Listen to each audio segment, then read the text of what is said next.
বাংলাদেশি হিন্দু কবি সাহিত্যিক। হিন্দু কবি সাহিত্যিক দেখলে আমাদের মনে হয় ওরা হচ্ছেন হয়তো কলকাতার বা পশ্চিমবঙ্গের হবে, কিন্তু না। বাংলা সাহিত্যের এমন অনেক বিখ্যাত কবি সাহিত্যিক আছেন যাদের জন্ম কিন্তু আমাদের এই বর্তমান বাংলাদেশে। যেমন জীবনানন্দ দাশ, কামিনী রায়, এই দুইজনের জন্ম কিন্তু আমাদের বরিশালে। ঠিক সেরকম মাইকেল মধুসূদন দত্ত এবং প্রমথ চৌধুরী, এটাকে প্রথম চৌধুরী বলবেন না, মাইকেল মধুসূদন দত্ত এবং প্রমথ চৌধুরী দুইজনের জন্ম কিন্তু আমাদের যশোরে। তারপর সুকুমার রায়, বিজিকা নাই, এদের জন্ম কিন্তু ময়মনসিংহে। তারপর বিখ্যাত কবি নির্মলেন্দু গুণ, ওনার জন্ম কিন্তু নেত্রকোনায়।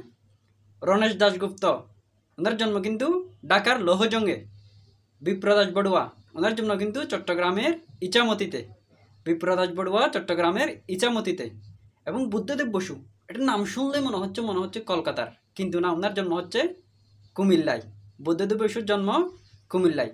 এরকম কিন্তু আরও অনেকে আছেন, যেমন আমাদের মানিক বন্দ্যোপাধ্যায়। মানিক বন্দ্যোপাধ্যায়ের জন্ম বিহারে হলেও ওনার পৈতৃক নিবাস কিন্তু আমাদের বিক্রমপুরে বা বর্তমান মুন্সিগঞ্জে। Thank you.